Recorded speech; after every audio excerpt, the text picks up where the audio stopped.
ನೋಡಿ, ಯಾರ್ಯಾರು ಆಗ್ತಾ ಇದ್ದಾರೋ, ಯಾರ್ಯಾರ ಮೇಲೆ ಆಗ್ತಾ ಇದ್ದಾರೋ, ಎರಡು ಸಮುದಾಯದವರು ನಡೀತಾ ಉಂಟು. ಆದರೆ ಸುದ್ದಿ ಆಗುವಂಥದ್ದು ಬರೀ ಇವ್ರದ್ದು ಮಾತ್ರ. ಅವ್ರ ಕಡೆಯವ್ರದ್ದು ಯಾರೂ ಸುದ್ದಿನೇ ಆಗೋದಿಲ್ಲ ಪಾಪ. ಆಯಿತಾ? ಈಗ ಅಶ್ರಫ್ ಹತ್ಯೆ ಆಯಿತು, ಅದ್ರ ಬಗ್ಗೆ ತುಂಬ ದೊಡ್ಡ ಸುದ್ದಿ ಮಾಡಿದ್ರೆ ಮಾಡಲಿಲ್ಲ. ಸುಹಾಸ್ ಶೆಟ್ಟಿ ಕೊಲೆ ಆಯಿತು, ದೊಡ್ಡ ಸುದ್ದಿ ಆಯಿತು. ಅದೇ ಅಶ್ರಫ್ ಹೆಸರು ಬದಲು ಇನ್ನೊಂದು ಹಿಂದೂ ಹೆಸರು ಇದ್ದಿದ್ದರೆ ದೊಡ್ಡ ಸುದ್ದಿ ಆಗಿರೋದು. ಅದು ನೋಡಿ, ಇವತ್ತಿನ ಪರಿಸ್ಥಿತಿ ಆ ಥರ ಇದೆ. ಅದಕ್ಕೋಸ್ಕರ ಈ ಥರ ಒಂದು ರೌಡಿ ಶೀಟರ್ಸು, ಕ್ರಿಮಿನಲ್ ಎಲಿಮೆಂಟ್ಸು, ಇವರೆಲ್ಲರೂ ಕೂಡ ಇಂಥ ಸಂಘಟನೆಗಳು ಸೇರಿಕೊಂಡಿದ್ದಾರೆ. ಯಾಕೆಂತ ಹೇಳಿದ್ರೆ ಅಲ್ಲಿ ಅವ್ರಿಗೆ ದಂಧೆ ಮಾಡೋದಕ್ಕೆ ಏನೋ ಈ ಸ್ಯಾಂಡ್ ಮಾಫಿಯಾ, ಬೆಟ್ಟಿಂಗ್ ಮಾಫಿಯಾ, ಮಟ್ಕ ಎಲ್ಲ ಈ ಥರ ಎಲ್ಲ ಇಂಥ ಒಂದು ಕೆಲಸಗಳಲ್ಲಿ ಇಂಥ ಜನ ಸೇರಿಕೊಂಡಿದ್ದಾರೆ. ಅವ್ರಿಗೇನಂತ ಹೇಳಿದ್ರೆ ಧರ್ಮದ ಹೆಸರು ಉಪಯೋಗಿಸ್ಕೊಂಡು ಈ ಒಂದು ಏನು ಅನೈತಿಕ ಚಟುವಟಿಕೆ ಮಾಡೋದಕ್ಕೆ ಒಂದು ರಕ್ಷಣೆ. ಈಗ ರೌಡಿ ಶೀಟ್ರು ಸುಹಾಸ್ ಶೆಟ್ಟಿ ಇಬ್ಬರನ್ನು ಮರ್ಡರ್ ಮಾಡಿದ್ದಾನೆ. ಒಬ್ಬ ಹಿಂದೂನ ಮರ್ಡರ್ ಮಾಡಿದ್ದಾನೆ, ಒಬ್ಬ ಮುಸ್ಲಿಮ್ ಮರ್ಡರ್ ಮಾಡಿದ್ದಾನೆ ಅಂತ ಆರೋಪಿಯಾಗಿದ್ದಾನೆ. ಸೊ ಅದನ್ನು ಯಾರೂ ಮಾತಾಡೋದಿಲ್ಲ. ಕೇವಲ ಹಿಂದೂ ಕಾರ್ಯಕರ್ತ ಅಂತ ಉಪಯೋಗ ಮಾಡಬಾರ್ದು ನಾನೇ ಹೇಳಿದ್ದೀನಿ. ಹಿಂದೂ ಕಾರ್ಯಕರ್ತ ಅಂದರೆ ಏನು ಅರ್ಥ? ಹಿಂದೂ ಪರ ಸಂಘಟನೆಯ ಕಾರ್ಯಕರ್ತ ಅಂತ ಹೇಳಿ, ಹಿಂದುತ್ವವಾದಿಯ ಕಾರ್ಯಕರ್ತ ಅಂತ ಹೇಳಿ.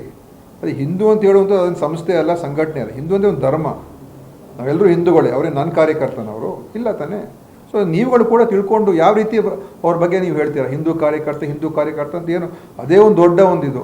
ಅವ್ನು ರೌಡಿ ಶೀಟರು, ಅವ್ನು ಮರ್ಡರ್ ಆರೋಪಿ, ಅವ್ನ ಬ್ಯಾಕ್ಗ್ರೌಂಡ್ ಸರಿ ಇಲ್ಲ. ಯಾರು ಸಫಾನ್ ಅಂತ ಇದ್ದಾನೆ, ಅವನಿಗೂ ಅವರಿಬ್ಬರಿಗೂ ಡಿಫ್ರೆನ್ಸ್ ಇತ್ತು.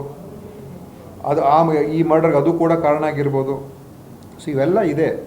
ಇದೆಲ್ಲ ಇದ್ದಾಗ ನಾವು ಯಾವ ವಿಷಯವನ್ನು ತಿಳ್ಕೊಂಡು ಏನಾಗ್ತಾ ಇದೆ, ಯಾರು ಮಾಡ್ತಾ ಇದ್ದಾರೆ, ಸುಮ್ಮನೆ ಪ್ರಚೋದನೆಕಾರಿ ಮಾತುಗಳನ್ನು ಆಡ್ಬೋದು. ಈಗ ವಿರೋಧ ಪಕ್ಷ ನಾಯಕರು ನಾರಾಯಣ ಸ್ವಾಮಿ ಅವರು ಏನೋ ನೆನೆ ಸ್ಟೇಟ್ಮೆಂಟ್ ಕೊಟ್ಟಿದ್ದಾರೆ. ಅವ್ರಿಗೆಲ್ಲ ಪೊಲೀಸವರು ಇವ್ರನ್ನ ಯುದ್ಧಕ್ಕೆ ಇದಕ್ಕೆ ಪ್ರಚೋದನೆ ಅವರೇ ಸಹಕಾರ ಕೊಟ್ಟಿದ್ದಾರೆ ಈ ಹತ್ಯೆಗೆ ಅಂತ ಏನೇನೋ ಮಾತಾಡ್ತಾರೆ.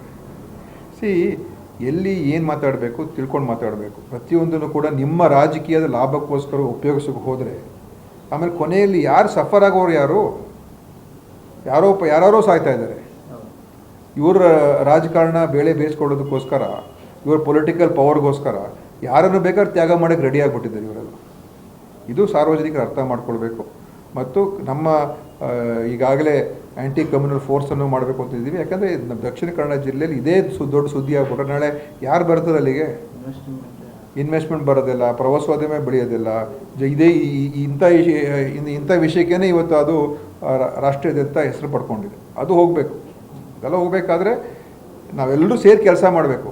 ನಾನು ಯಾರನ್ನು ಕೂಡ ಬಿಟ್ಟು ಹೋಗೋದಿಲ್ಲ. ಆದರೆ ಈ ಥರ ಹೇಳಿಕೆಗಳು ಕೊಡ್ತಾ ಹೋದರೆ, ಇದೇ ರಾಜಕಾರಣ ಮುಂದುವರ್ಸ್ಕೊಂಡು ಹೋದರೆ ಅವ್ರು ಯಾರು ಪರ ಇದ್ದಾರೆ?